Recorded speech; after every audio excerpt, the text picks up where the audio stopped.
Good day, I'm Theodore Henry, and this is your JIS News for Thursday, November 30. A global tourism resilience center is to be established in the Caribbean to include a sustainable tourism observatory. The center will assist destinations' preparedness, management, and recovery of crises which impact tourism and threaten economies and livelihoods. A special task force has been established to look at the implementation of this global resilience center in the Caribbean, which will be the UNWTO, the WTTC, the Caribbean Hotel and Tourist Association, the Caribbean Tourism Organization, CHEMONICS, and in the IDB, and with reference to the World Bank for confirmation within a few days, because we couldn't get that today. Travel Weekly Group, Professor Lee Biles from the Bournemouth University in the UK, Kenyon International, PATA, and Jamaica. This is one of the major outcomes of this week's UNWTO Global Tourism Conference and is among 15 commitments in the Montego Bay Declaration document that was agreed to by UNWTO member states and other stakeholders. They also agreed to create a working group that will build on the legacy of the International Year of Sustainable Tourism for Development. The working group will be coordinated by the United Nations World Tourism Organization. The legacy shall focus on a plan to be presented to international donors for inclusion in their future development assistance to developing and least developed countries and to corporations for co-investment. The Global Conference on Jobs and Inclusive Growth, Partnerships for Sustainable Tourism was jointly organized by the UNWTO, World Bank, and the Jamaican government, which hosted the event in Montego Bay. Meanwhile, a call is being made for Jamaica and other tourism-dependent countries to consistently evaluate the industry's economic, environmental, and social impact globally to ensure the sector remains sustainable and relevant. The call comes from David Dobson, Senior Director of Technical Service in the Ministry of Tourism.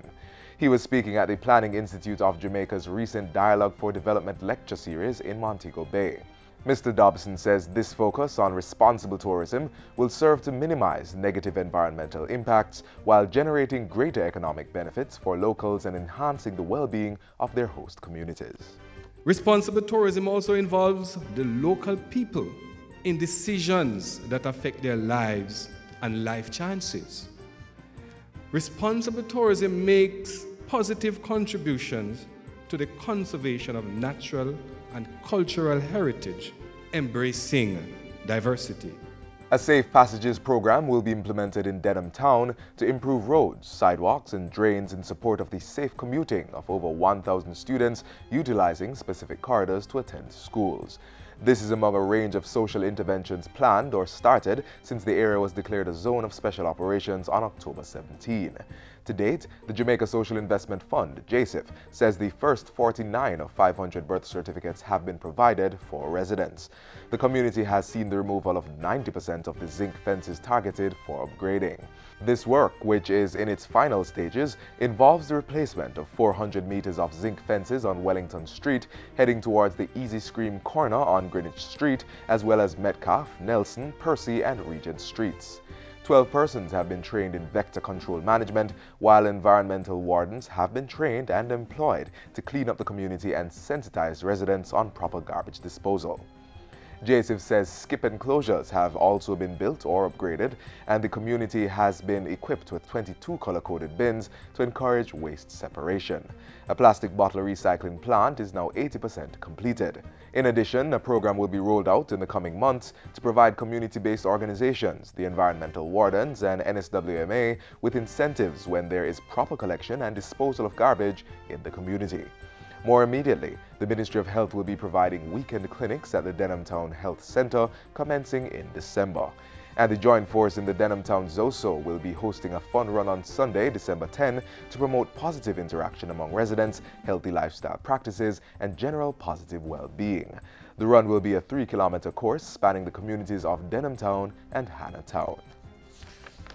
And in an update on social intervention activities in the Mount Salem Zone of Special Operations, JIS says solid waste management, road improvement, and zinc fence removal programs are being formulated for the area. The National Parenting Support Commission will roll out an intervention for parents on December 1, while the Ministry of National Security and CSJP will start a social marketing campaign on the same date. This campaign will see the erection of billboards and other visual signage with positive messaging. The Mount Salem Unity Concert is also scheduled for December 10. Previous interventions have included 2 community fairs, a massive community cleanup drive, engagement of 56 environmental wardens, a vector control program, and the training of 25 community leaders as animators.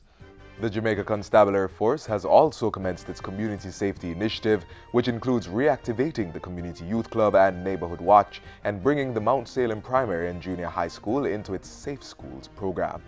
Mount Salem was declared a zone of special operations on September 1. In other news, the Education Ministry has launched the curriculum for students with moderate to profound intellectual disabilities.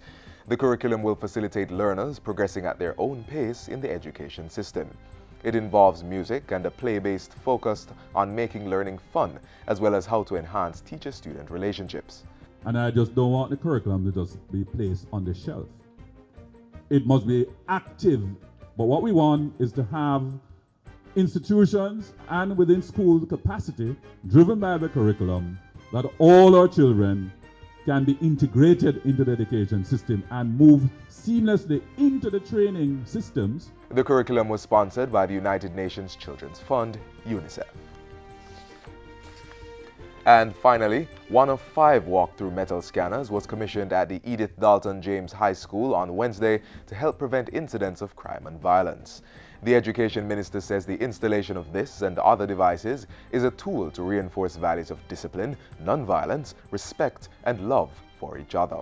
He's urging parents to become positive role models for their children as the government continues to do its part to tackle the issues of safety and security. So this is an investment that we want to send a signal that we are in the business of safety and security in our school for the empowerment of our young people. We want Jamaica also to be a place of peace, safety, and tranquility. The minister also disclosed positive results from a survey conducted by the National Council on Drug Abuse, which indicated that there was a downward trend in violence and conflict in schools. And that's it for JIS News Today. I'm Theodore Henry. Thanks for watching.